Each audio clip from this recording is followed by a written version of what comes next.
is ready. Is ready. Ulit.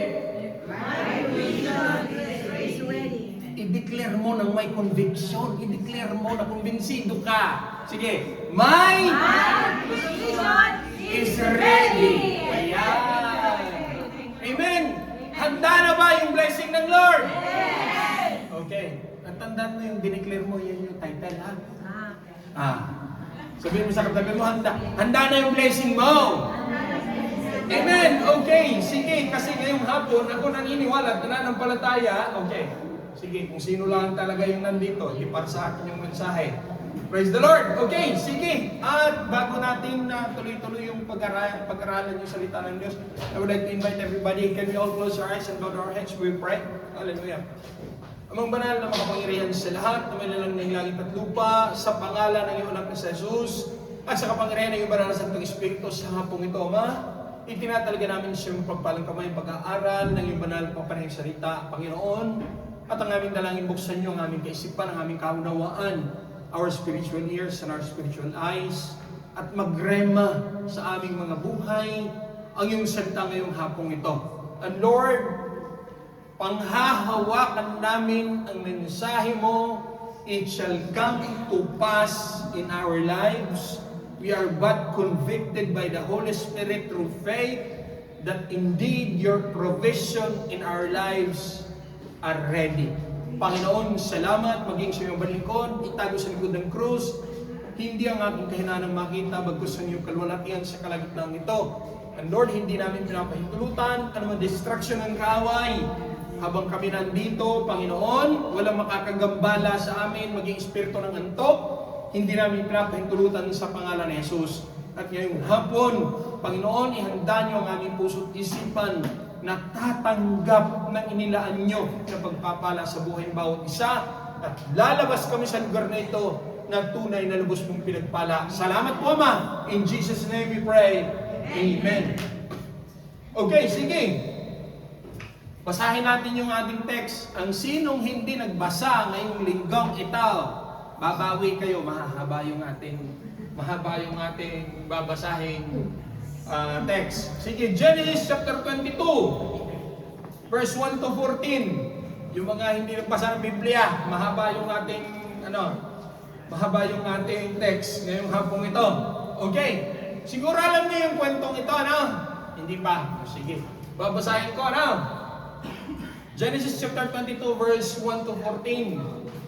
Pagkalipas ng ilang panahon, sinubok ng Diyos si Abraham. Tinawag siya ng Diyos at tumugon naman siya. Sinabi sa kanya, isama mo ang pinakamamahal mong anak na si Isaac at magpunta kayo sa lupain ng Moriah. Umakyat kayo sa bundok na ituturo ko sa iyo at ihandog mo siya sa akin. Kinabukasan, maagang bumangon si Abraham at sumakay sa asno kasama ni Isaac at ang dalawang aliping lalaki. May dala silang kahoy na panggatong matapos ang 3 araw na paglalakbay. Ilang araw na paglalakbay? Ilan? May significance yun, ha? O sige. 3 araw na paglalakbay, natanaw nila ang dakong kanilang patutunguhan. Kaya't sinabi ni Abraham sa kanyang mga alipin, bantayan niyo rito ang asno at kami na lamang ni Isaac ang magpapatuloy. Sasamba kami sa dako roon at babalikan namin kayo. Pinapasan ni Abraham kay Isaac ang kahoy na panggatong. Take note, ha? Sino nagpasa ng kahoy? Si Isaac. Okay. Dala naman niya ang apoy at patalim at magkasama silang lumakad. Tinawag ni Isaac ang pansin ng ama. Ano yon, anak? Tugong patanong ni Abraham. Mayroon po tayong apoy at panggatong, ngunit nasaan ang korderong ihahandog? Tanong ni Isaac. Sumagot si Abraham. Basa, 1, 2, 3. Anak? Dito hindi ko nakikita. Sabi ng Bible, anak ang Diyos ang magbibigay yun sa atin. Nasa verse 8 na ako. Yan. Okay. At sila'y, kaya nagpatuloy sila sa paglalakad. Pagsapit nila sa dakong itinuro ng Diyos, gumawa ng dambana si Abraham, inayos niya sa ibabaw ninyon ang panggatong at inihiga si Isaac matapos gapusing verse 10. Nang sasaksakin na niya ang bata, tinawag siya ng anghel ni Yahweh at mula sa langit ay sinabi, Abraham, Abraham, huwag mong patayin ang bata, huwag mo siyang saktan. At pakita mo na handa kang sumunod sa Diyos sapagkat hindi mo ipinagkait sa Kanya ang kaisa-isa at pinakamamahal mong anak.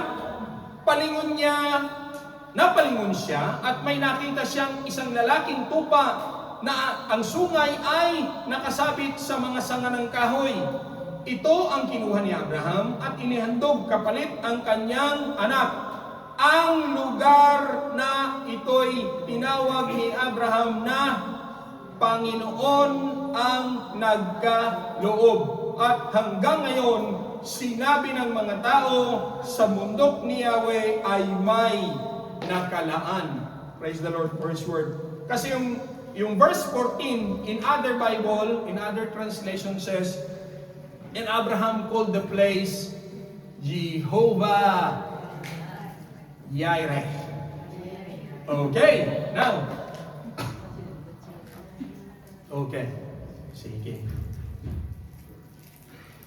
Alam nyo, isa sa pinakamahirap na tagpo ng buhay ng isang mananampalataya ay yung kung saan sa parte na tayo ay, ewan ko kung ako lang nakaranas, I'm sure karamihan din sa atin, nasa ating paglakad bilang mananampalataya, nandoon naman yung willingness na sumunod. Nandoon naman yung full obedience, if not half obedience. Nandoon naman yung desire na gawin ang nais ng Diyos. Amen? Kasi tawag na sa atin, tagasunod din. So, inutile na tawag sa'yo tagasunod kung wala ka talagang goal yung sumunod. Pero hindi yun ang pasyon eh.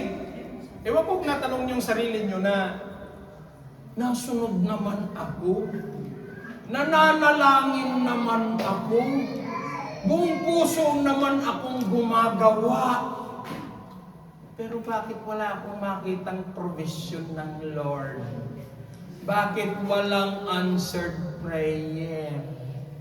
Bakit parang walang sagot ang aking prayer? Tapos, ganito, Lord, ako'y susunod. Ang sabi mo, ako magbigay. Pero bakit parang wala naman akong resources at kakayanan para makapagbigay? Oh, sabi ko na nga ba, hindi lang ako nakaranas, kamahit kayo lahat eh. Pati ako, pati kayo. O, lahat tayo, di ba? Once we question our walk in faith, Lord, ako naman nagpe-pray. Sabado linggo nga nandito ako, pero bakit parang... Sikol ko sa kinuha. I don't see my life progressing. I don't neither see my spiritual life progressing. Lalo tigit yung word na, Lord, ako naman nasunod. Bakit? Maraming tuldok lang sa dulo. Diba? Okay, now. Now, kaya ang susunod kong itatanong ganito sa bawat isa sa atin, kaya mo pa rin bang sumunod? Kahit wala kang nakikitang answered prayer. Na, tanungin mo katabi mo, kaya mo pa rin bang sumunod? Kaya mo pa rin bang gumawa? Kaya mo pa rin bang maglingkod kahit wala kang nakikitang provision ng Diyos? Hello? Kasi kung minsan, likas nature ng tao yon. Kasi kahit sabihin natin, we live by faith, nabubuhay tayo sa ating pananampalataya, hindi ayon sa ating nakikita. Tao ka. we still look for clear evidences that the reply of God, ang tugon ng Diyos, nandyan. Kasi kagaya ng sabi ni Brother Maki, yung kahapon dito, yung mga ginagawang himala ng Diyos, yan ang proof sa buhay mo. Tama? Kaya lang ang tanong ko ganito, handa ka pa rin bang magpatuloy? Handa ka pa rin bang ipagamit ang buhay mo? Kahit wala kang nakikitang sagot. Dalawa na lang ang nag-amen. Mahirap! Aminin natin sa sarili natin. Mahirap. Tsaka lalo tigit ganito. Kasi you sometimes question yourself. Ba Lord, naglilingkod ako. Pero bakit magalit ang provision mo sa buhay ko? Meron provision ng Lord. Pero bakit Lord, pakiramdam ko naghihingalo? Ha? Nga halos, ano na lang eh, halos break even na lang eh. Lord, kumbaga, yun, Fini-Mace eh, yun, first Sunday, magbibigay ako ng tithes. Puy, to the resto, pang salda na lang ng mga buleta, pang sa lahat ng baye, sa lahat ng expenses, puy, finish sila, puy, finish yung Mace eh. Tama?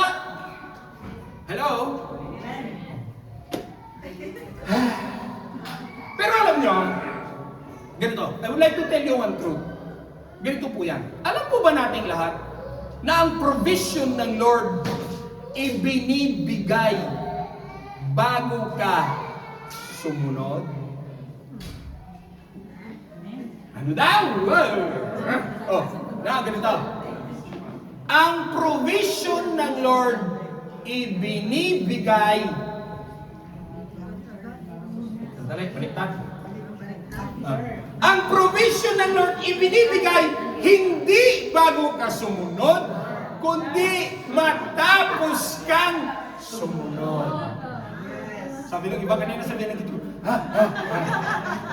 Ate! No, kasi ganito. I intendedly provoke you. Kasi lahat tayo gustong ganon. Lord, ibigay mo muna. Tita niya, tama ako. Di tama ako. Lord, bigay mo muna. Hindi ka, biblically ang process ng Lord, hindi ganon. Sunod ka muna. Saka mo matatanggap yung provision ng Lord. Sabi ko na kanina, gusto natin lahat, pati ako eh. Lord, bigay mo muna. Hello? Pakunti ang nag-i-email. Walang problema yon. Ulitin ka. Ang provision ng Lord ibinibigay ba? After kang sumunod. Yung bago ka sumunod, that's our old self. Sisimba ko bukas, pinapala ako eh. Yan ang dating ikaw. Bakit na sama ng tingin niyo? Tama? No. Yung sa ating text, from verse 1 to verse 14, tingnan niyo, nangako ang Diyos kay Abraham at kay Sarah. Umabot si Abraham ng matandang edad na 80 plus na siya.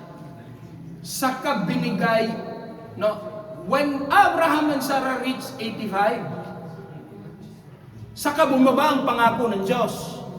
Pero hindi instant na ganap ang pangako ng Diyos. It took 25 years. Mula doon sa ipinangako hanggang doon sa katuparan ng pangako, napakahaba ng panahon. Kaya ang tanong ko, doon sa 25 years, tingnan nyo si Abraham, doon sa loob ng 25 years, nanatili siyang tapat sa Lord. Nangako ang Lord. Pero in that 25 years, and mind you, nagbuntis si Sarah on the 24th year ng promise.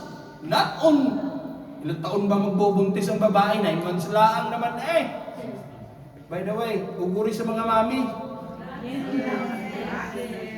Tingnan nyo, mula year 1 hanggang year 24, nanatiling tapat si Abraham. Nangako ang Diyos, maaring namumuo sa utak ni Abraham, totoo kaya ang pangako?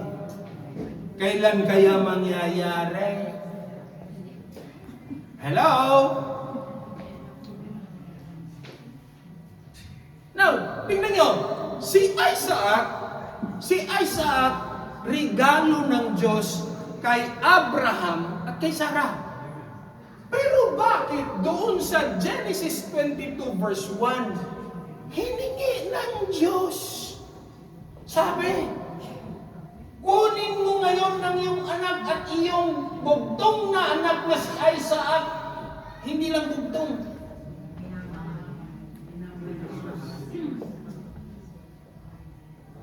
Noong 13 years old na si Isaac, mabuti na lang nung naglalakad sila. Kaya binasa natin kanina, bit-bit ang kahoy, bit-bit ang apoy, nung sila na lang dalawa. Di ba naiwan sa baba at paano ng bundok ang mga katulong, pati yung asno. Ang nagpatuloy paakyat sa bundok ng Moriah, ang mag-ama, nagtanong ang Isaac, Father, British eh, Father, Briton eh. Papa, Italiano, Papa, nasaan ang ating offering? Mabuti na lang din, napigilan ni Abraham ang kanyang sarili. Kasi kung naglalakad sila, hindi naman sinabi, siguro akbay-akbay ni Abraham si Isaac, o nga anak ikaw talaga ang iaalay. Takin nyo, 13 years old na. Yan, sinlaki na ni Gian. Kung hindi kayo balibag niya, takbuhan na yung ko lang. Ha? Ako iaalay pa. Sisibat ako dito. Tama, mabuti na lang, Abraham was able to withhold. Siguro mga tatay. Nanay nga, matindi. Tatay pa kaya. Siguro yung withhold ng emotion mo, no? Pero Lord, salamat. Nakasama ko itong batang ito, 13 years. Pero kukunin mo rin ng palang. Wala siyang magawa. Yan ang sinasabi kong grabe, no? Tingnan nyo ang sitwasyon ganito. Pinaghintay ka ng 25 years. Tapos ng 25 years, nakasama mo for 13 years. Tapos sa dulo, kukunin lang pala. Nagtatalo siguro yung emosyon ni Abraham, itutuloy ko ba ito? Hindi. Habang naglalakad sila. Si Abraham, alam niya. Si Isaac, walang idea, bata. Kasi ang kinausap lang ng Diyos, si Abraham lang eh. Hello? Pronto? Diyan pa kayo? Now, sa verse 8, nung nagtanong si Isaac, pakilagay, Englishin na lang natin, Brother Maki, para mabigyan natin ng emphasis per favore. Sa verse 8, nung nagtanong si Isaac, Father, where's our offering? Tingnan niyo yung sagot ni Abraham sa verse 8. Sige, kasi iba yung version ng aking Bible dito para isa na lang. Abraham answered. Basa. God himself will provide the burnt offering. Okay, sandali. Kahit wala na to God will provide na lang, okay na Tama?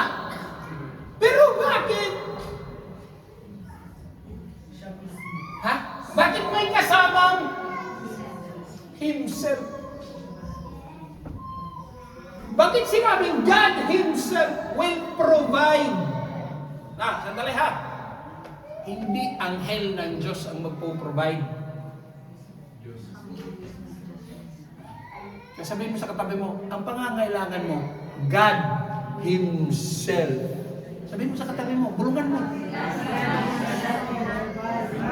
God himself will. Huwag na ninyong itugtong to kasi hindi ko alam kung anong kailangan nyo Huwag nyo nang itugtong to. Maaring God himself will provide the peace, the joy, the house, the afam, the husband. Ang sinabi, God himself. Now, ganito. Tanong, verse 8 yan. Tinupad ba ng Diyos?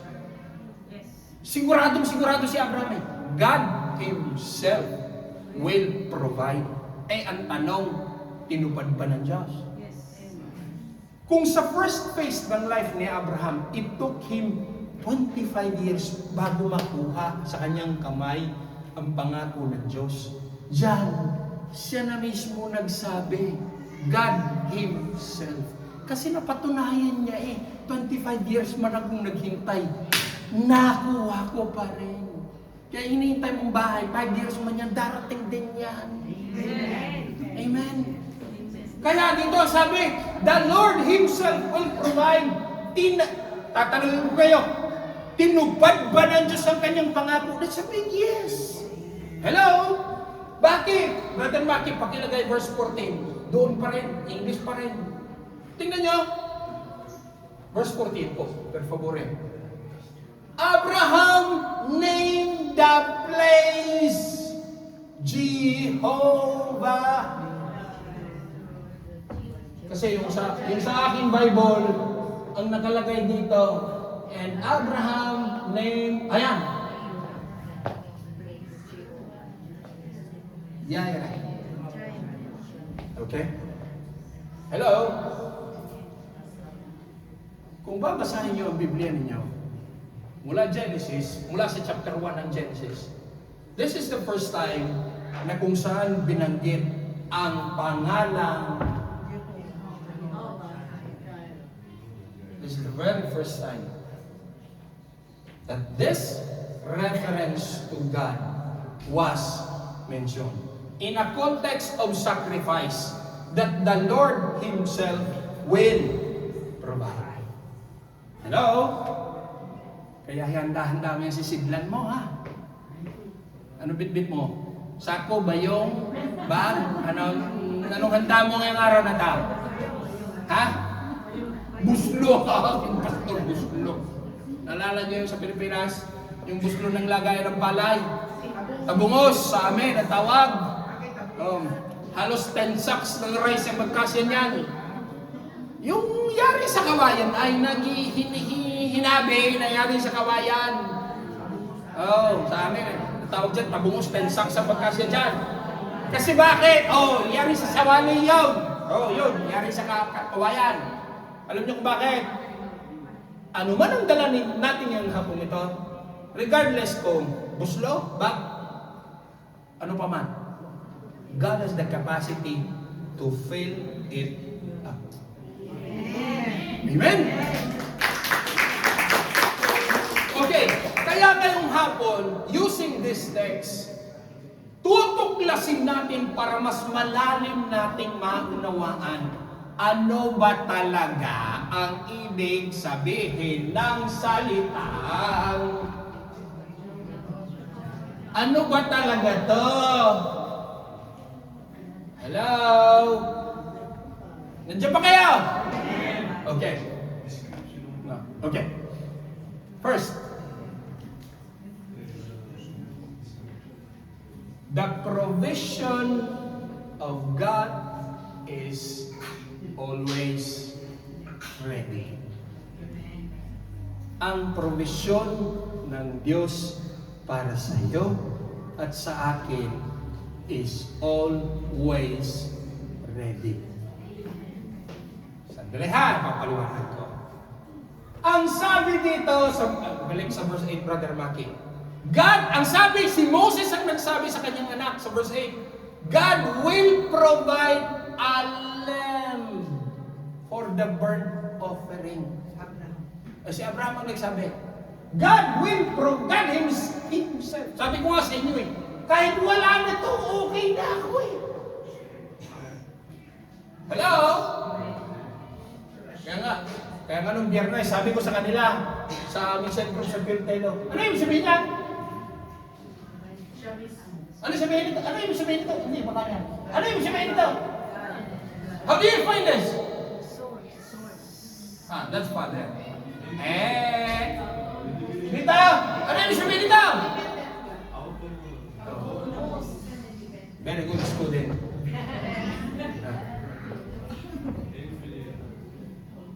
This means autonomous and independent.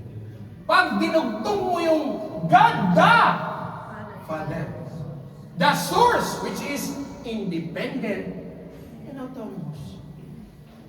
Pag dinugtong mo yung description, Father, Son, Holy Spirit, pero kasama ang word na. And this means independent and autonomous. Kasi bakit? Kahit wala ka, walang hangin, walang mundo, Diyos siya. Hello? So when we say God the Father, He is our independent, autonomous source. Kasi hindi mo pwedeng sabihin, hindi ibibigay ng God the Father kasi wala siya noon. Noon existed. Hindi ako kayang i-bless the Lord. Hindi ako kayang pagpalain hindi ako kayang pagalingin ng God the Father. One of His name is not only Jehovah Jireh. One of His name is Jehovah Rapha. Hello? Kaya tandaan mo ha, tandaan natin. Pati ng katabi mo, sabihin mo, tandaan mo ha. God's provision is always ready. Hello? Now? Okay. Ang sabi doon sa verse 8, God Himself. Anong ibig sabihin nito? Ang daw. Will. Sinong English teacher dito?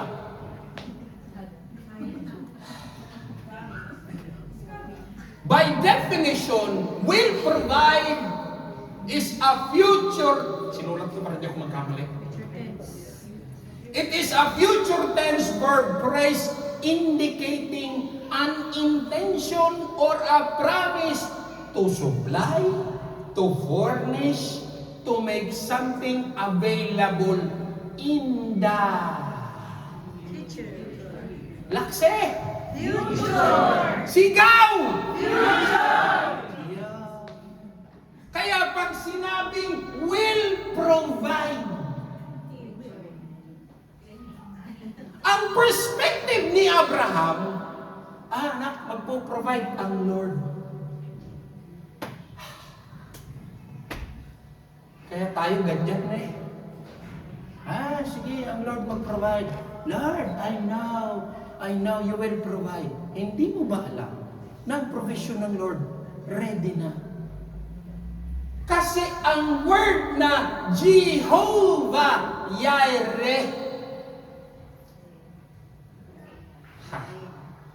sa Hebrew, okay, if you will look at the word if we will look at the Hebrew word for this, ibig sabihin,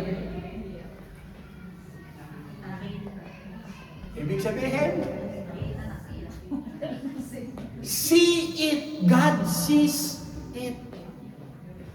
Nakita ng Diyos. Sige, I will take it deeper. Kasi dito, a verb covering, ibig sabihin niyan, sa Hebrew niyan is Ra'ah. Kaya tawag natin Jireh. Ra'ah in Hebrew. Ibig sabihin, covering the physical, mental, and spiritual understanding that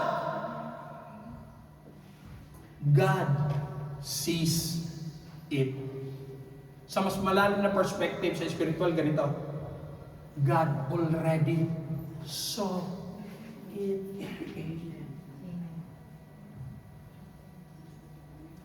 Sabi na katabi mo, totoo.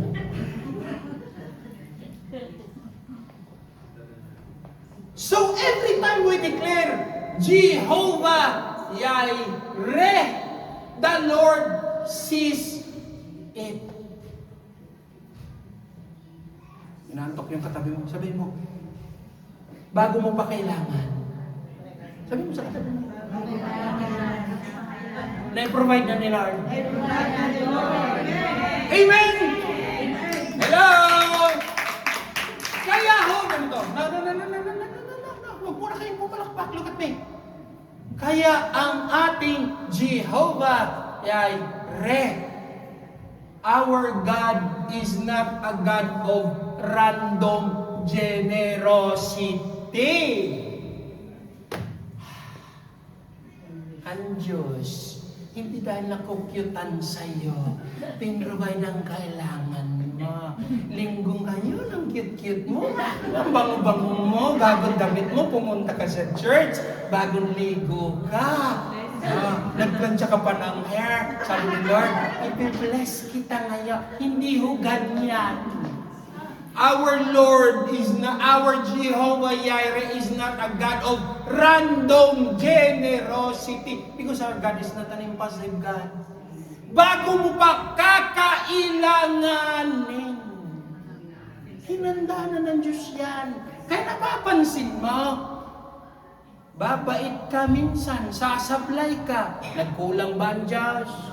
May mga time na nawawala ka sa kamay ng Diyos. Pinagkulang ka ba ng Diyos in spite of?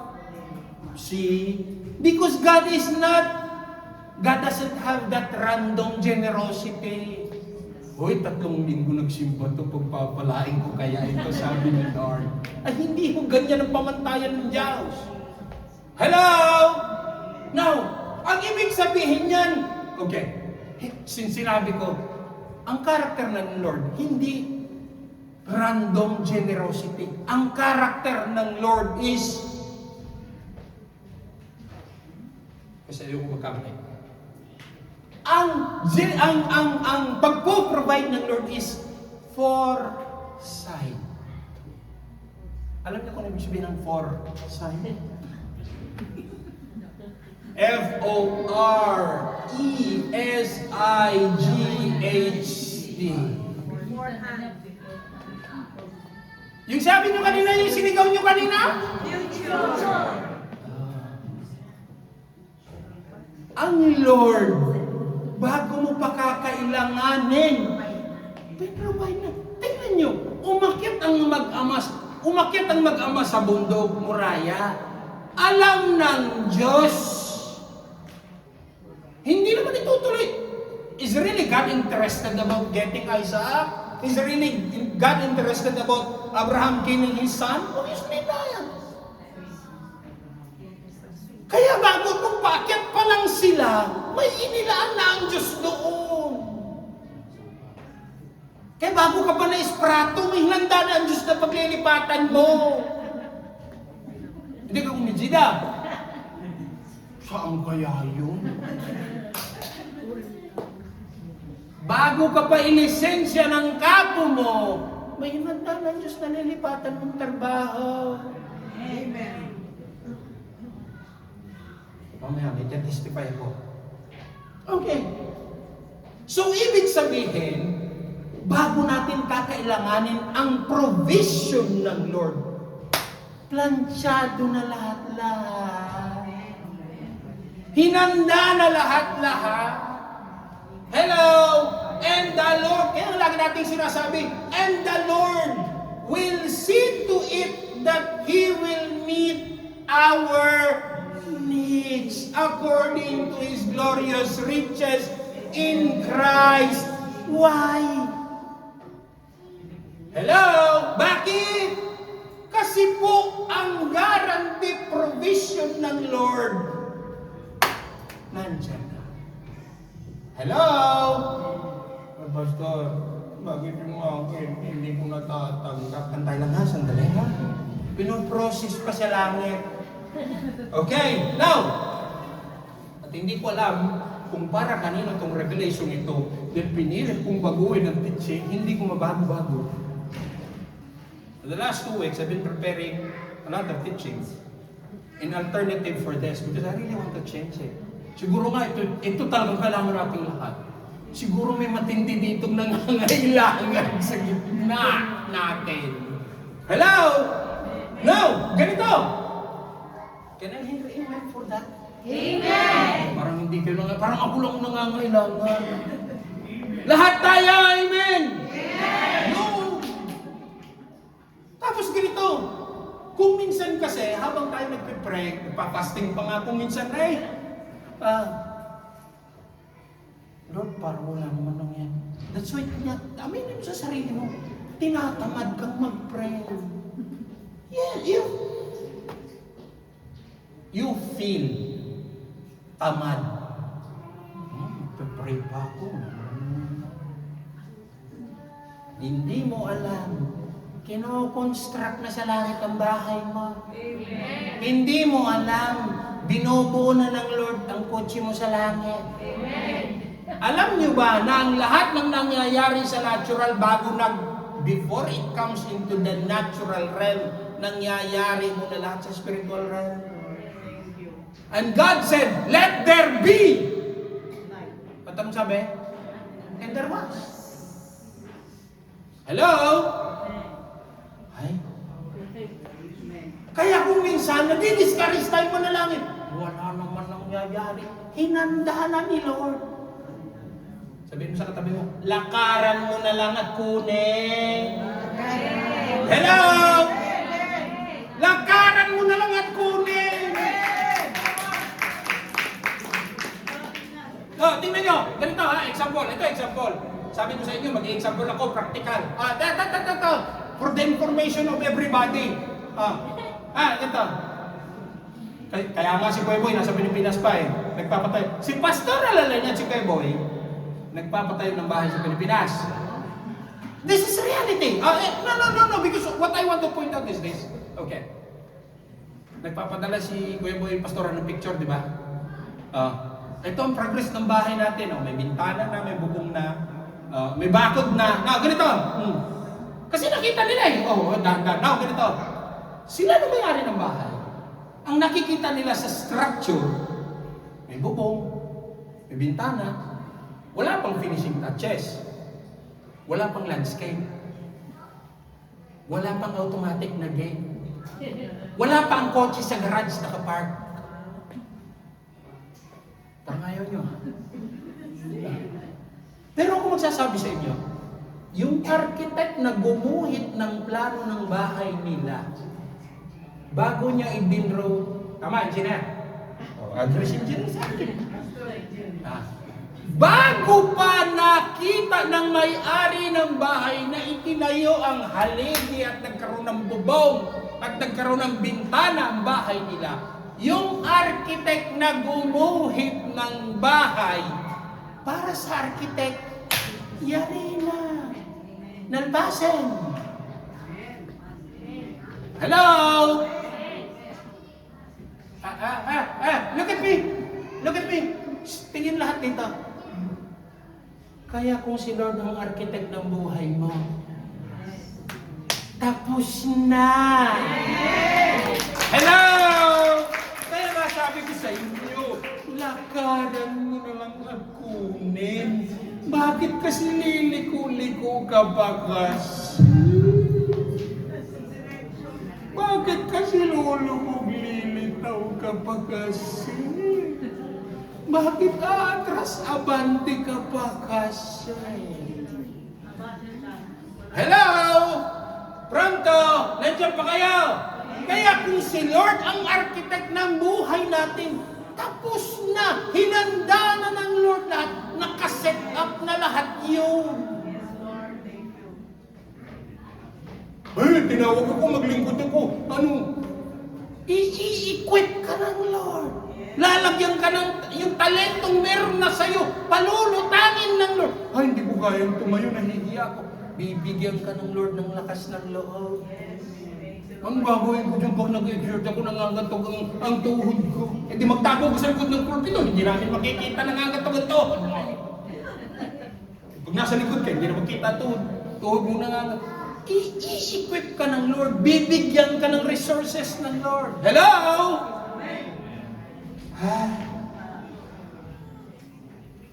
Alam mo bang bago mo kakailanganin, kung si Abraham, bago sila umakyat ng bundok ng Moriah, nandun na yung ram. Okay? Kaya bago ka pa mag-exam, alam na ng Lord, kailangan mo ng wisdom. Kaya bibigyan ka na ng Lord ng wisdom bago ka pa mag-exam. Hello? Sabihin mo sa katabi mo, alam ng Lord, kailangan mo ng healing. Kaya sabi ng doktor, may sakit ka. God knows you need healing. Hello? Yung pera perang kailangan mo para mag-umpisa ka sa negosyo mo. Hello? Hinanda na ni Lord yun. Kung kunti ang bumalakpak, kung kunti ang magnenegosyo. Listen to this. Look at me. Alam ng Lord, banda-banda riyan, masasaktan ka. Alam ng Lord, banda-banda riyan. Look at me.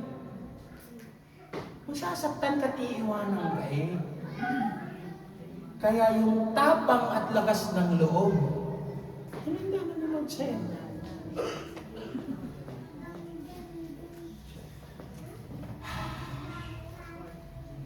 Sa mata ni Abraham, God will provide. Sa Lord, God has already provided. Hello? Kaya pakisigaw everybody, my provision! My provision Is ready! is ready. My job My job is ready! is ready. My house My house is ready! is ready. My new car My new car is ready! is ready.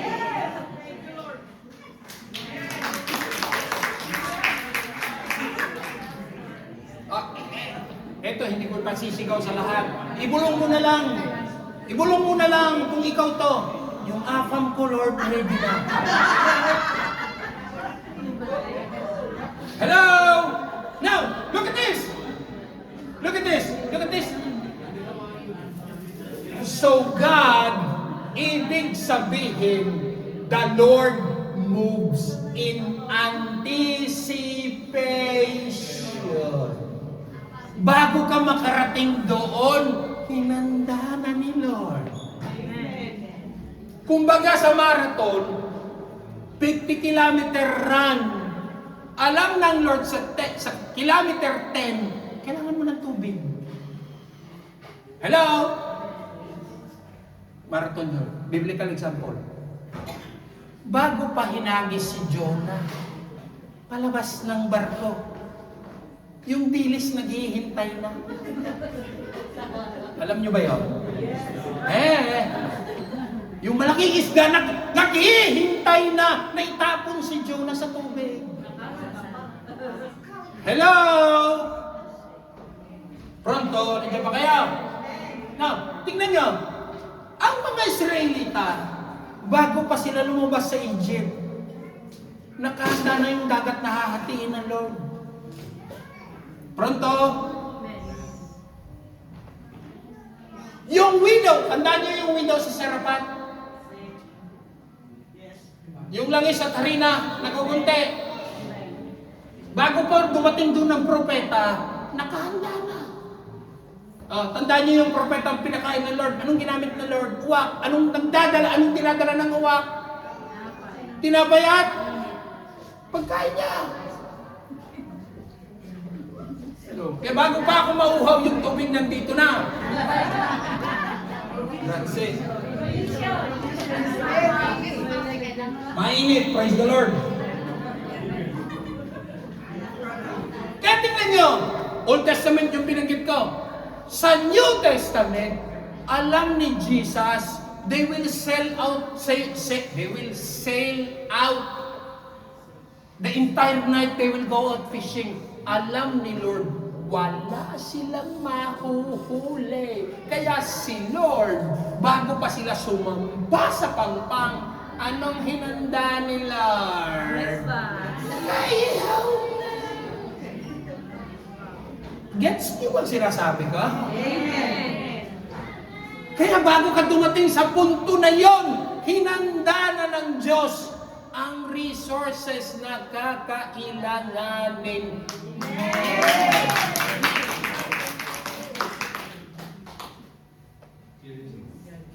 Parang hindi kumbinsido yung katabi mo. Sabihin mo sa katabi mo, God already saw what you needed. Amen? Amen. Hello? Look at me, look at me. You never saw it, but God saw it. Amen. Galing. nakita ng Lord, yung taong nakapalibot sa'yo, toxic yan. Kaya inalis nila. Hello? Nakita ng Lord na yung relationship na yan, sisira sa buhay mo. Kaya inalis ng Lord. Are you with me? Hello?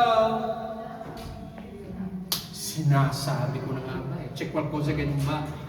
Noon ay sinasabi mo, check what ko sa ganun ba?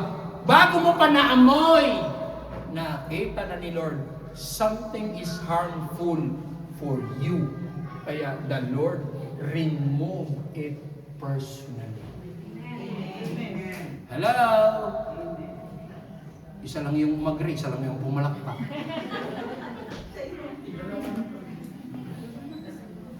Pronto? Kaya there are times of you, Lord, bakit ako iniwan? Dahil alam ng Lord, a year or two, hindi na good for you, bad for you na. Kaya wag mong iyakan. Tapos sising, Lord, bakit naman? Inalis mo. Sabi ng Lord, makakasama siya sa iyo. Lord, wala namang ginagawang tao sa buhay ko. Hadlang siya sa paglilingkod mo. Lord, bakit naman? Ako pa yung nag-o-overtime. Ako pa yung hindi na-promote. Kasi pag na-promote ka, pati Sabado, Linggo, doon ka na magtatrabaho. Wala ka na dito sa church. Kaya alam ni Lord.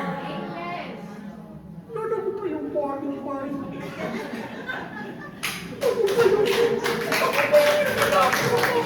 Alam ni Lord na pag na-promote ka na, sabihin mo sa katabi mo, baka hindi ka na namin kasama. Hello? Oh, kaya wag ka mag-regret.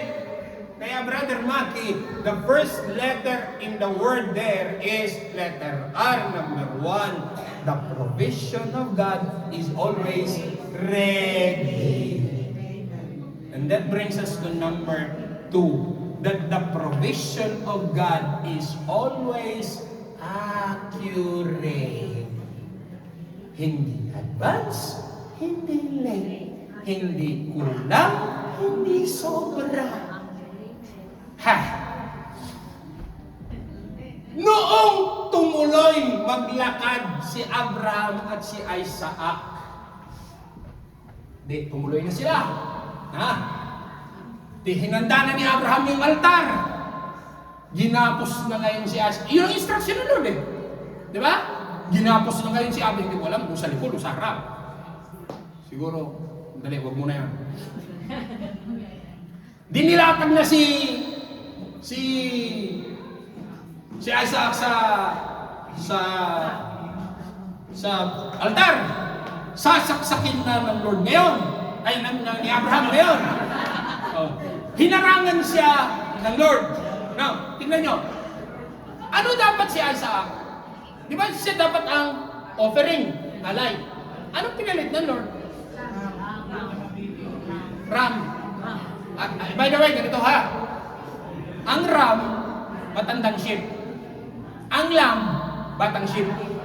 Ang nanay na sheep na matanda, EWE. We. Kanya? Okay? Ulit! Ang ram, matandang sheep. Lalaki. Ang lamb, batang sheep. Ang nanay na matandang sheep, EWE ang tawag. Nakuha niya? Oh. Now, ganito. Hindi itunuloy si Isaac bilang offering. Anong pinilit ng Diyos? Ram. Tingnan niyo. Naisip niyo. Ako inanalyze ko rin. Oo nga, no? Naisip niyo. Kung sasabihin ng Lord, huwag mong sasaksakin ng bata, ito bibigyan kita ng ginto. Hindi Abraham ang ginto. Marami siya noon. Tama? O kundi sinabi ng Diyos, Abraham, huwag mong sasaksakin at patay ng bata, bibigyan kita maraming lupa. Wala pa lupa ni Abraham. Kaya ang Lord, ang provision ng Lord sa buhay mo, preciso. Hello? Kaya pag nag-pray ka, Lord, yung gusto ko yung afam, gwapo, mayaman. Klaruhin mo na! Hello? May malakas na nag-inig doon. Hello? Kasi tignan natin. Kung ang ipinalit ng Lord kay Isaac, well, ni Abraham yun. Pronto? Hello? Hindi talaga mangyayari yun. Verse 13, Brother Maki. Pakilagay, English. Verse 13. Yan. Abraham looked up and saw a ram caught by its horn in the thicket. Alam niyo kung anong thicket? Tinikan. So Abraham went and took the ram and offered it as a burnt offering. Basa, 1, 2, 3. In place of his son. Preciso ang pinalit ng Diyos. Ang pinalit ng Diyos, hindi lupa, hindi yaman. Ang kailangan ni Abraham at that time, offering. Inalis si Isaac, pinalit ang ram, offering pa rin. Alam ng Diyos ang kailangan mo, partner sa buhay. Hindi ka bibigyan ng Lord ng sugar daddy, partner sa buhay ang ibibigay ng Lord sa iyo. Yung totoong magmamahal sa iyo, dahil kumpanyo kailangan mo sa hinaharap. Hello? The sacrifice was lamb. And so the Lord provided. No, ganito ha. Sandali ha. Hayaan yung lumuwag ang aking dibdib na masabi ko ng diretsyo. Kung ano kailangan mo, yun ang ipoprovide ng Lord. Hello?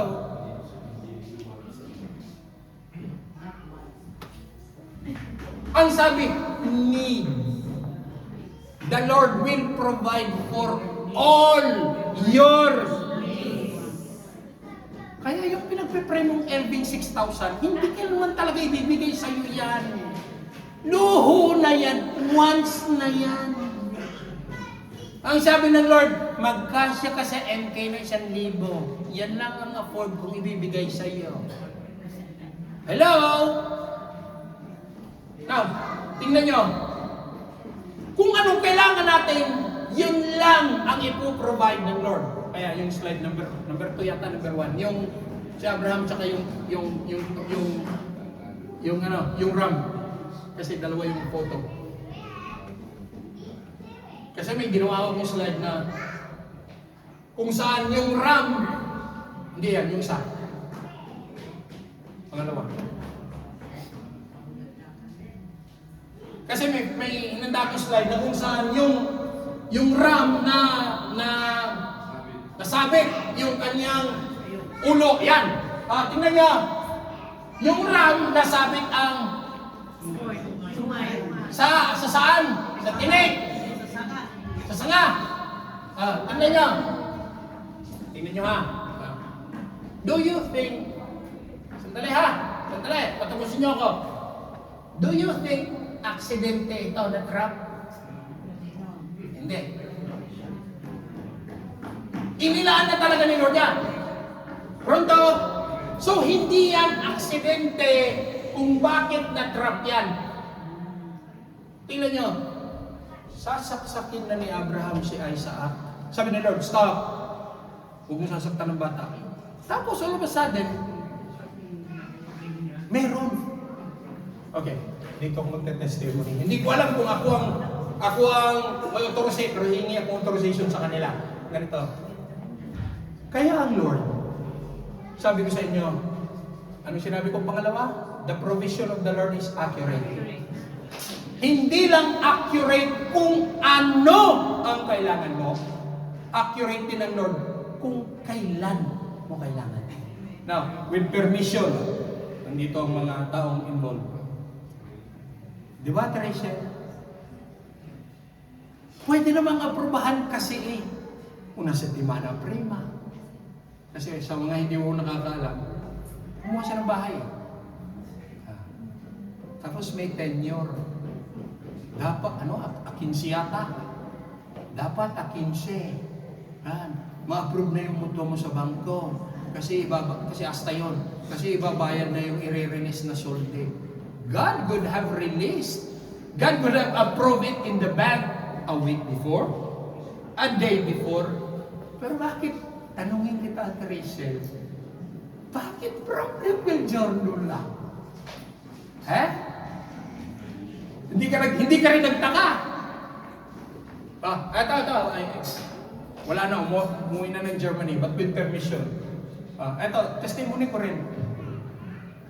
Nung tinimbre sa akin ng kapatid, Rev, pag-pray natin yung kapatid namin parating sa Germany. Kasi na-hire siya as nurse. Kilala niyo, bumibisita dito pag may time. Sa amin sa prayer. Yan ang request ng pagkapatid sa akin. Sabi ko, sige. Like ko sa Strano, so yung pinapray ko. Nung inulit ko na yung prayer, ang sabi ng Lord, you will have that person. Sabi ko, Lord, ikaw ba yan? Hindi ko kilala yung tao. Never met her. Hindi ko alam yung background niya. Hindi ko alam kung anong pinagdaanan niya. Isa lang ang binili ng Lord, tulungan mo yung taong yan. Tsaka sabi, iniisip ko na rin, paano ko tutulungan? Ako nasa Milano, yung tao nasa Stuttgart. Nasa Stuttgart. Alam niyo ba, from here to Stuttgart, 8 hours by car? Gano'n malayo yun. Wala akong idea. Sabi ko, sige. Niloob ng Lord. Kaya tingnan niyo, precision Lord eh. Kaya pag nagbigay ang instruction ng Lord, di yung usbalyamay. Niloob ng Lord, nakarating dito. Sabi ko, siguro ito na ang opportunity. Di ginawa ko lang. Casual, saluta, greetings, ganyan. Natapos ang maghapon, gano'n. Natapos yung ating Sunday service, gano'n. Umuwi na, ating the following day. So sabi ko, Lord, intention mong tulungan ng taong yun. Wala naman kung opportunity kausapin. Pina-encounter lang sa akin ng Lord. Pero at that time, tanda ko morning eh. When I was praying, sabi ng Lord, pinakita ko na sa'yo. Sabi ko, yun pala yun. Kasi I was able to stare her in the eyes. Singkad ko, sabi ko, ito pala. Sabi ko, pero Lord, kailan? Kailan mauulit ulit? Kailan ko siya matutulungan? When would be the opportunity to help her? At ang tanong ko, nagtanong pa nga ako sa Lord papayag kayo yung taong tulungan. Hindi naman ako kilala, hindi ko rin siya kilala. Mamaya baka pag ako nagsalita, tumakbo, umatakot. Sabi na Lord, I will give you another opportunity. Do not miss it. Second time pumunta dito. Kinorner ko na. Pwede usap tayo. Nandyan silang lahat. 3 magkapatid. 4 na Maria Sabi ko, testigo kayong lahat. So dito hindi na ako magpapatumpik-tumpik. Mabigat na puso ko Kasi ako ang inuutusan At pag hindi ko nagawa, it will stay here. It's heavy. Kinausap ko na ng dire-diretso. Gitlang tao. Tahimik silang lahat. Sabi, hindi yan accusation.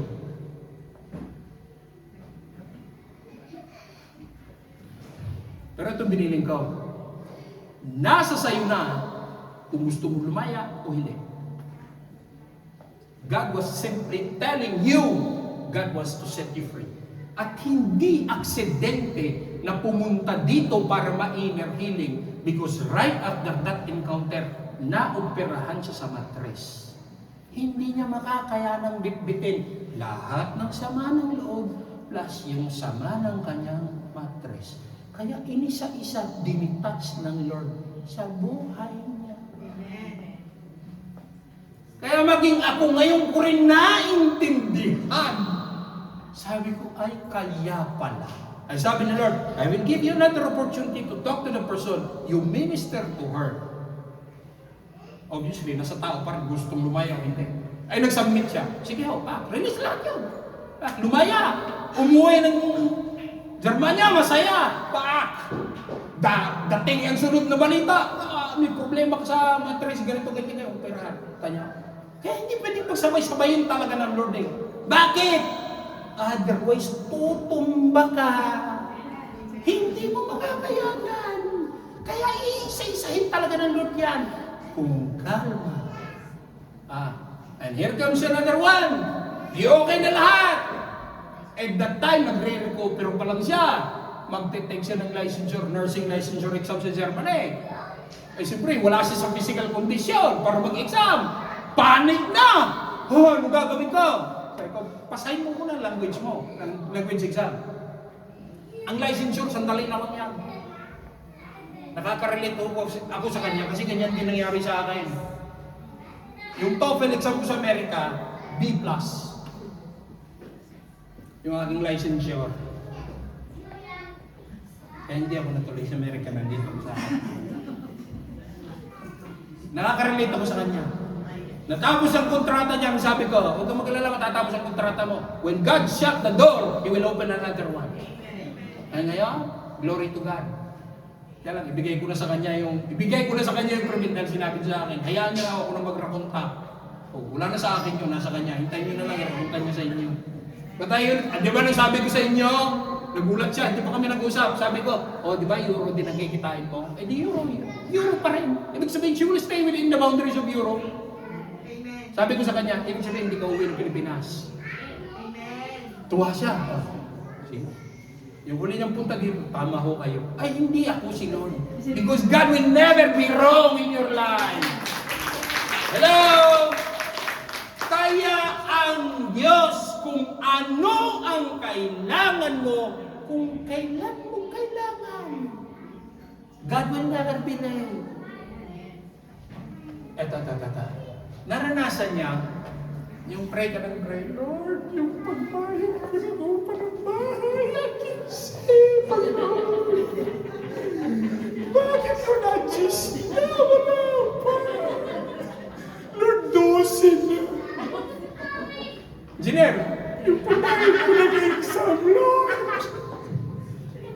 Ang 15. Lord, 13 na, 2 araw na lang.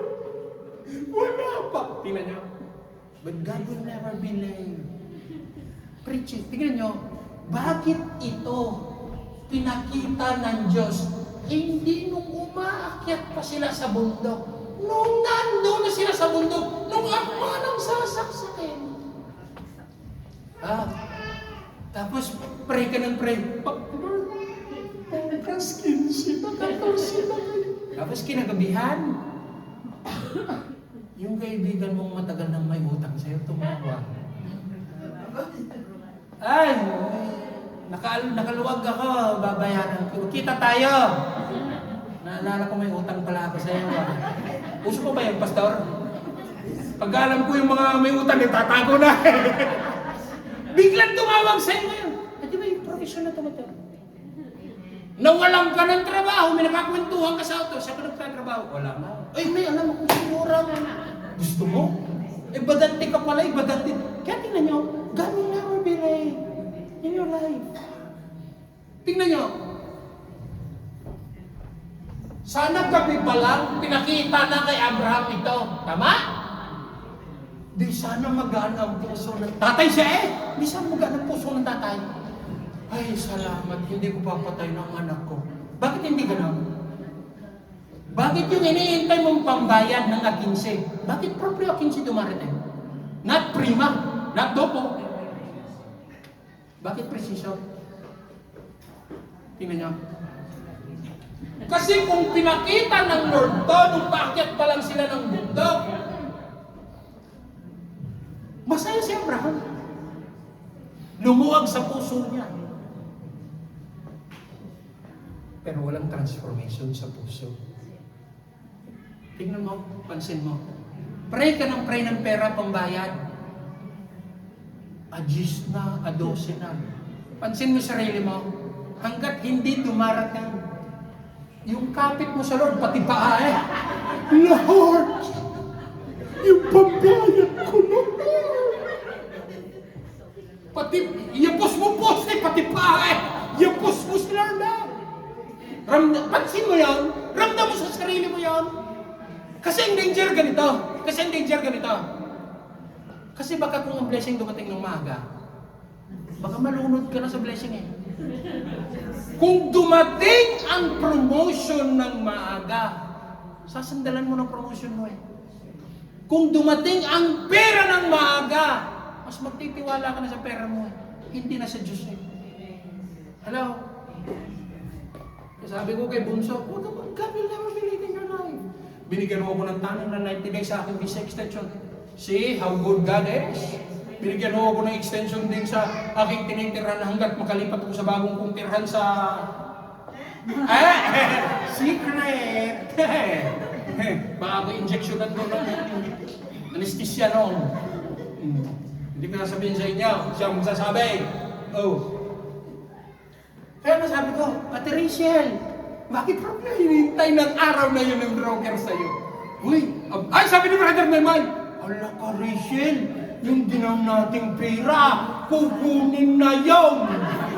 Patay, magbabahag si Brother Memay. Normal yung nag-aalala sila eh, pamilya eh.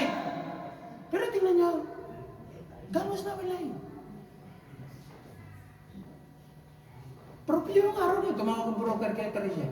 Approve na yung pera mo, approve na. See? Kaya tingnan nyo, kasi sa mga pagkakataon yan, wala talagang pwedeng bigyan ng papuri. Diyos eh. Kasi alam mo eh, hindi na sa, Ate Rachel, hindi na dahil magaling ang broker mo eh. Hindi dahil ang Mustafa gawin 6 digits eh. 7 digits eh. 6 and 0 eh, duling nga yung nasbag ka. Hindi dahil doon.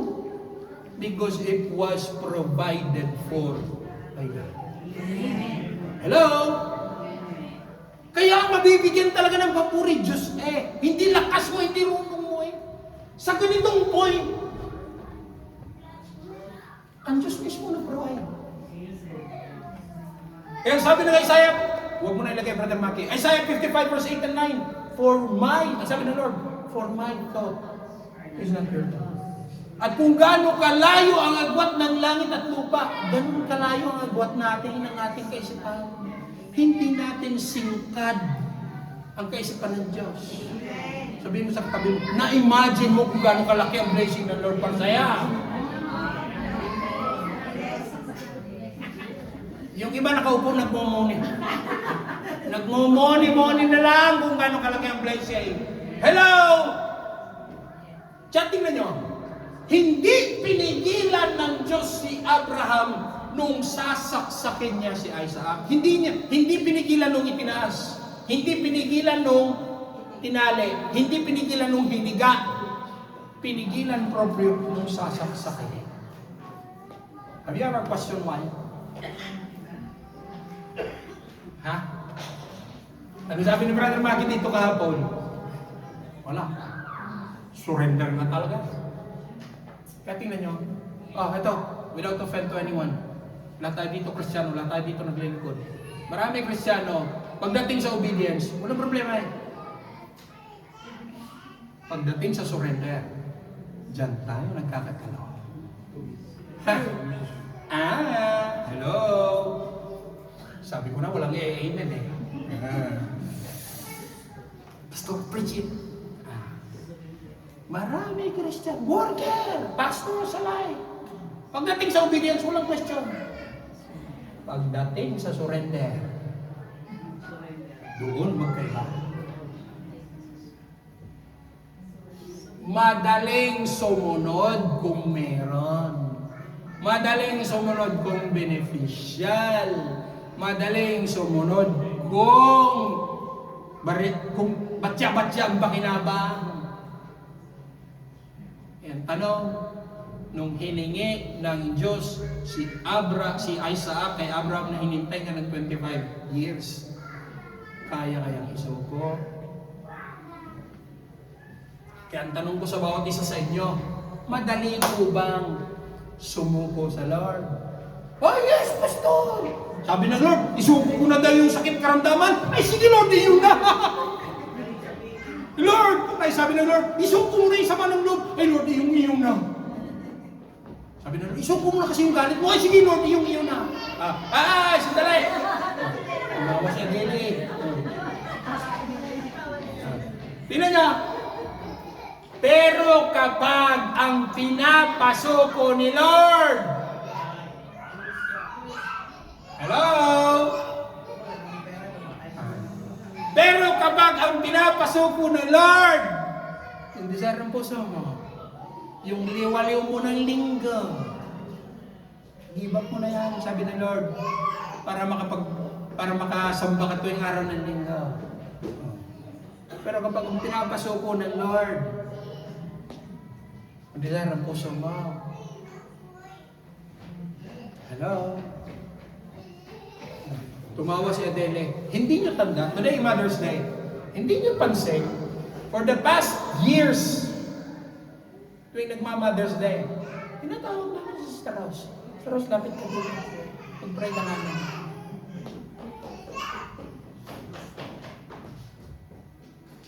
Kasi alam namin may hinanda na si Lord eh. May Adele nang nakahanda sa langit eh. Hello! Ipagbubuntis na lang ng nanay. Kaya nga sabi ng Isaiah chapter 60 verse 22, ang sabi ng Isaiah 60:22, tandaan nyo to ha. I, the Lord, in perfect time will make it happen. Hello? Now? Okay. Isaiah 60:22. Now, pag-ilan na? Pangatlo na. Anong una? The provision of the Lord is always ready. The provision of the Lord is always accurate. And the provision of the Lord will send you a message. Pangatlo na yung binanggit ko. Tama? Ewan ko sa inyo, Pastor, kayo nagtuturo. The message of the Lord will always be ready. The message of the Lord will always be accurate. And the message of the Lord will always send you a message. It's a 3-letter word. R, A, N. Yan yung nakulong ang ulo sa timikan. Now, bakit message? Verse 14, Brother Maki. And Abraham called the place 14. Jehovah Yireh. Alam nyo, ang pinakamalaking pagpapala kay Abraham, hindi yung ram eh. Ang malaking pagpapala kay Abraham, napatunayan ni Abraham na ang Lord pala magpo-provide. Hello? Now.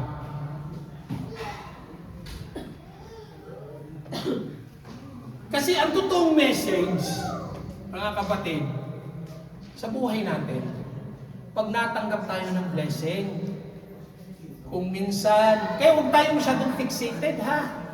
Hello? Andiyan pa kaya? Huwag tayo masyadong fixated sa blessing. Ay, laki-laki ng blessing ng Lord. Shh! Nakatingin ka na sa blessing. Tignan mo ang blesser. Ay, laki ng blessing ng Lord. Natural! Sabihin mo sa katabi mo, natural! Malaki ang Diyos! Hello? Your blessing is big because we have a big God. Hello? Kaya nga sabi ko nung biyernes ng gabi sa mga estudyante, gusto ba talagang kunin ng Lord si Isaac? Hindi naman eh. But the true message there, si Isaac, sige Brother Maki, yung last slide.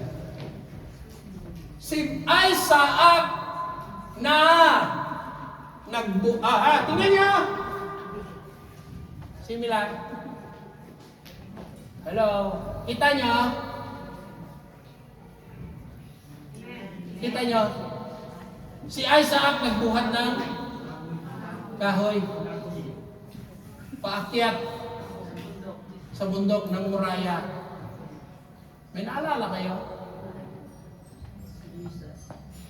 Nagbuhat din ng kahoy. Kahoy na cross. Papunta sa bundok ng Golgotha. Paakyat sa bundok ng Golgotha. The scenario in Genesis 22, 1 to 14 is but a prelude to what will happen 400 years after. Reenactment lang si Isaac kung ano ang gagawin ni Jesus 400 years after. The true message there is not Isaac. The true message there is Isaac carrying the cross. The true message there is Jesus. carrying the cross. And I'm telling you this. Moriah is a place now, history, is where Israel rises. And the mountain ranges of Moriah, kasi mountain na ituturo ko sa iyo.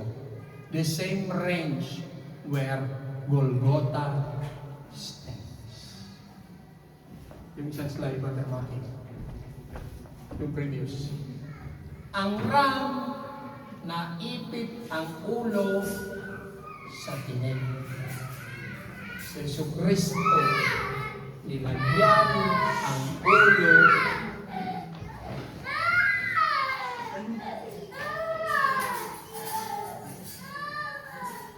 si Jesucristo nilagyan mismo ang ulo ng tinig.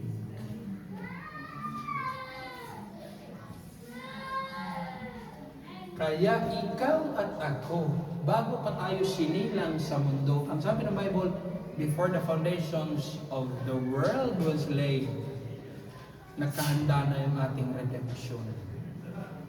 Yung ating kaligtasan, hinanda na ng Diyos. Kaya yung eksenang Isaac, the same father. Si Isaac, ang tatay niya, si Abraham. Ito na, pigilan. Ito pinalitan ng ram. Ang namatay sa pwesto nito, ram. Nakaligtas ang bata dahil mainalay na ram. Listen to this. Ikaw at ako nakaligtas dahil mainalay.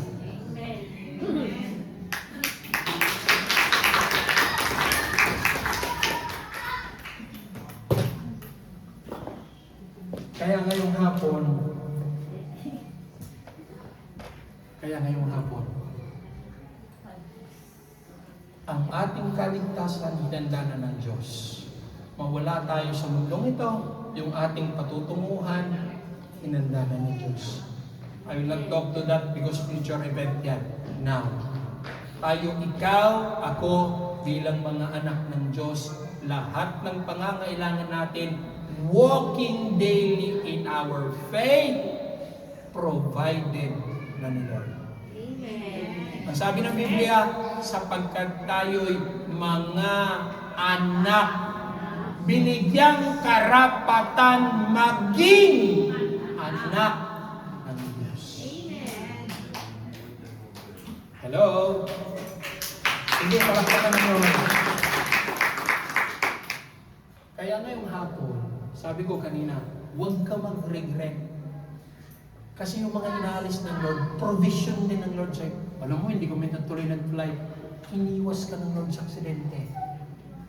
Alam mo, hindi kami magkasama. Inilayo ka ng Lord. Provision din ng Lord sa'yo. Nag-provide ang Lord ng safety. Nag-provide ang Lord sa'yo ng isang magandang future. Kaya ngayong hapon,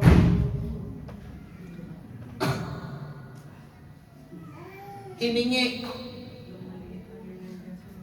ng Diyos kay Abraham si Isaac. I-analyze mo sa sarili mo. Ano kaya ang hinihingi ni Lord sa'yo?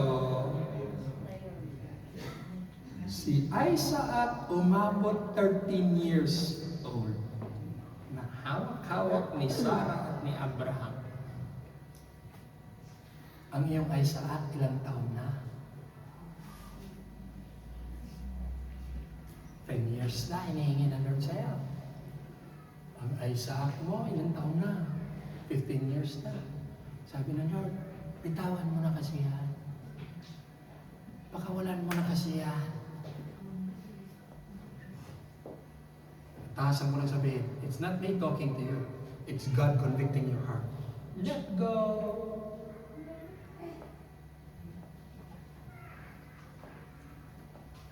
It's God talking directly to you. Bitawan mo na. Pakawalan mo na. Alam niyo sa buhay, sinasadya talaga ng Lord na mawala lahat ng hawak mo. Hawak mong pera, hawak mong trabaho, hawak mong posisyon. Kasi para patunayan ng Lord, kanino ka ba talaga nakahawak? Sa pera mo o sa Lord? Sa trabaho mo o sa Lord? Third times, aalisin talaga ng Lord yan.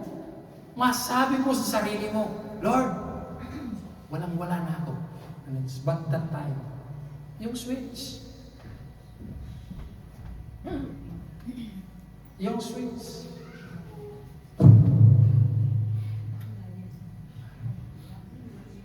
Madilim. Lord, nasaan ka? Nangangaba ako sa dilim, hindi kita makita, Lord, hindi kita madama. Isang buwan na ako nagpapasting, nagpe-pray, hindi kita makita, hindi kita madama. Sabi ng Lord, stop looking for me. What I want from you is surrender. Tingnan niya. Kapag nandoon na ang complete surrender, ito magandang balita.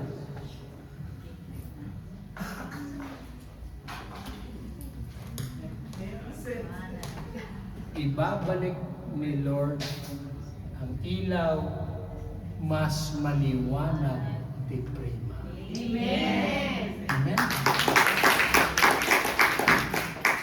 Kaya ngayong hapon, Jehovah Jireh is more than just material blessing. It's good, nag-pray ka, Lord, bigyan mo akong trabaho. Lord, bigyan mo ako ng kapital sa negosyo. Lord, bigyan mo ako ng bagong sasakyan. Lord, bigyan mo ako ng bahay. It's good. It's not bad. Kailangan gusto maintindihan ng Lord sa'yo. Lahat ba ng tinatamasa mo? Kanino nang galing? Lahat ba ng tinatamasa mo? Saan nang galing? Kasi kung minsan fixated na tayo sa blessing, nakalimutan na natin ang blessing. Kaya ngayong hapon, God wants to pull us back again in our knees.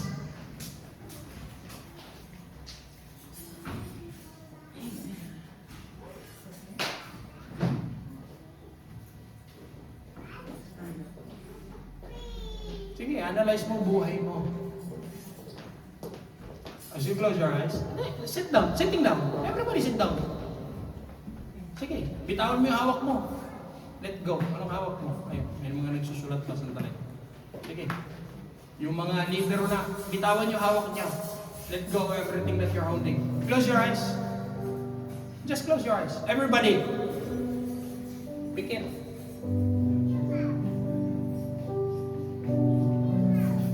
Sabi ng Lord sa'yo, I want to bless you. Ang provision mo handa na. Gusto kong i-release ang mga ito sa kamay mo. Sabi ng Lord, pero paano mo mahahawakan? Puno kamay mo eh. Paano mo mahahawakan yung provision na inilaan ko sa iyo? Ang dami mo nang hawak. Paano ka makakapag-focus at paano mo mai-enjoy yung blessing na ibibigay ko sa iyo? Abala ka sa mundong gawain abala ka sa mga personal mong activity. There are times you feel tired. Pakiramdam ang dami mong nagawa. Pero in the end, wala kang nagawa kahit wala kang na-accomplish kahit isa. Napagod ka lang. Kaya ngayong hapon, ako just this morning, there's the big conviction from my heart na hindi ako eh. I know and I believe not me. It would be God talking directly to you. Kaya mo bang pakawalan? Yung hawak-hawak mo, at lang sa blessing mo yun eh. Alam mo ba yun? Yung hawak-hawak mo, 1 kilo, ang hinanda ng Lord sa'yo, ang dami, hindi mo kaya bilangin. Kaya tanong ngayong hapon, is there, dudugtungan ko yung teaching kahapon, is there complete surrender? Yes, the provision of God is always ready. Yes, the provision of God is accurate. And that the provision of God will send a message to you of who really God is in our lives. Can I ask everyone, can we all please stand and raise our hands as we pray?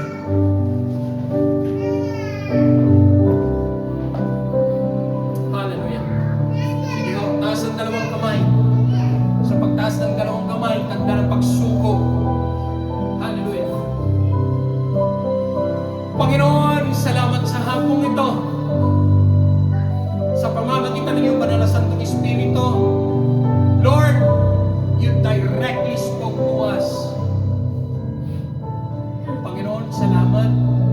Pinaalalahanan mo kami minsan pa ng iyong mensahe. Kaya Lord, sa aming pagtayo,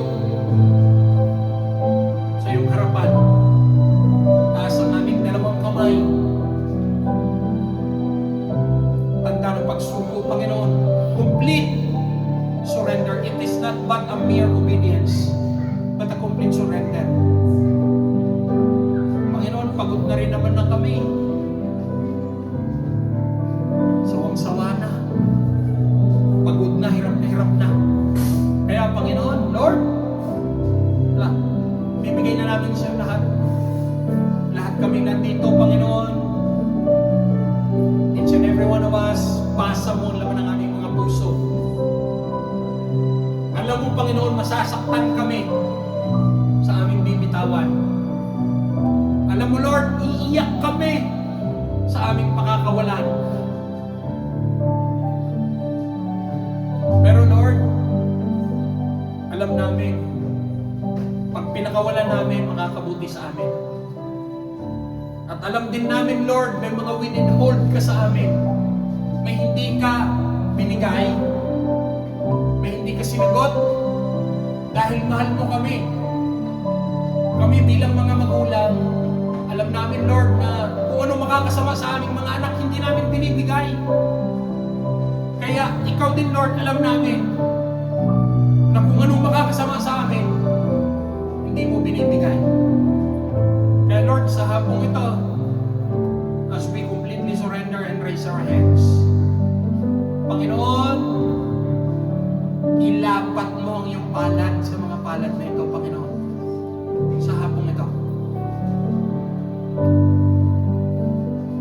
At lahat ng aming i-release sa inyong harapan, yung mga sinasandalan namin, yung mga pinagkakatiwalaan namin,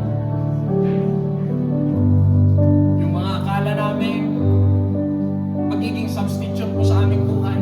Lord, alam namin lahat ng material na bagay na mula sa iyo at alam namin lahat ng material na bagay temporary. Kaya Panginoon, what you want from each and every one of us ngayong hapon is a transformed heart. A heart that has a complete surrender. Panginoon, kung kami naglilingkod kami hindi dahil kami magaling. Naglilingkod kami dahil binigyan mo kami ng opportunity makapaglingkod. Hindi ka titingin sa aming galing, sa aming aming kakayanan, kundi titingin ka sa willingness ng aming puso. Dahil alam namin, Panginoon, lahat ng aming talento, lahat ng aming runong, lahat ng aming galing, sa iyong harapan, walang kwenta ang lahat ng ito. Even our wealth and our treasures, sa iyong harapan, Lord, walang kwenta ang lahat ng ito. Ang nais mo sa amin ngayong hapon, ma-transform ang aming puso. Mas lalo ka naming makilala mo who really God is in our lives. Panginoon, sa mga iba nagpakilala ka, you are the Jehovah Rapha, kasi nagpagaling. Sa iba, you are Jehovah Shalom, dahil yung dating magulong pamilya, binigyan mo ng kapayapaan. Sa iba, ikaw ang Jehovah Nisi, our banner. Hayaan mo, Panginoon, sa lahat ng aming nararanasan, sa lahat ng ipinaparanas mo sa amin, magturo ng mas malalim na katuruan at pagkakilala kung sino ka ba talaga, Diyos, sa aming buhay. Lord, even our pride, Panginoon, sinusuko namin. Even our anger, sama ng loob. At Lord, sa hapong ito, hayaan mo sa buhay ng bawat babae at lalaki na nasa lugar na ito. Lord, let the fruit of the Holy Spirit, Galatians 5:22, overflow in our hearts. Panginoon, ang kapayapaan mo, ang pag-ibig mo, ang patience, ang long-suffering, and joy, ang peace. Lord, it will sit in our hearts. Not the desire for material things, not the desire for position, hindi desire ng karangyaan, hindi desire ng status symbol, kundi desire ng isang kababahang kalooban, isang desire ng puso, laging may full and complete surrender ayon sa kalooban mo. At Panginoon, habang nakabukas ang aming mga palad, alam namin, O Lord God, yung provision mo para sa amin, nakahanda na, Panginoon. Kita mo ang pangangailangan ng bawat isa. Kita mo kung kailan namin kailangan, alam mo kung kailan namin kailangan. Ikaw na Diyos, noon ngayon at magpakailanman hindi nagbabago, tapat sa inyong mga pangako. Panginoon, sa buhay ng bawat isa sa amin na narito, inantay niyo ang iyong mapagpalang kamay sa aming mga palad at matanggap namin ang provision na nilaan mo sa buhay ng bawat isa. We even pray, Panginoon, sa mga kapatid na hindi man namin nakasama ngayong hapong ito, saan man sila naroon, kung paano mo kami pinagpala, kung paano mo kami pinagaling, kung paano dumaloy ang iyong kapayapaan, kung paano dumaloy ang kagalakan sa aming mga buhay. Lord, we believe in corporate provision. We believe in corporate blessing. Kaya Panginoon, ang aming mga kapatid na hindi namin kasama sa oras na ito, saan man sila naroon, idadaloy niyo sa kanilang mga buhay ang lahat ng dinalo niyo sa amin. And Lord, ang aming declaration sa aming spiritual family, mas lalong nang ibabaw ang kababaang loob, humility, humbleness, kindness, understanding, at lalo tigit, Panginoon, himukin niyo kaming manalangin araw-araw. Lord, let the urging of the Holy Spirit, let the conviction of the Holy Spirit to each and every one of us, na kami maging mapanalanginin araw-araw. We also pray, Panginoon, alam namin, O Lord God, after our 13th year anniversary, May mga pamilya kang idadagdag sa amin. May mga pamilya kang idadagdag sa spiritual family namin. Lord, ngayon pa lamang kiniklaim na namin sila sa inyo. Dahil alam namin, hinandaan nyo na sila, Panginoon, na maging parte ng ministeryo ito. Lord, yung aming mga mahal sa buhay na pinagpipray namin na mag-born again at makakasama namin, na magpupuri sa iyo, yung mga kaibigan namin, Panginoon. Alam namin, O Lord God, hinanda mo na ang kanilang salvation. Hinanda mo na ang ministeryo ito para sa kanila. And Lord, ihanda mo rin ang aming mga puso para ma-welcome namin sila ng dalawang kamay sa lugar na ito, O Lord God. At kung paano mo kami minahal hanggang ngayon, ganun mo rin sila mamahalin, Panginoon. Kung paano ka gumawa ng himala sa buhay namin, ganun din kayo gagawa ng himala sa kanila. Kung paano kayo kumilos sa buhay namin, ganun din sa buhay nila, Panginoon. Special prayer, Panginoon, sa aming mga anak na nagtatrabaho, mga anak na nag-aaral. Lord, ngayon pa lamang yung provision mo para sa kanilang future, Panginoon.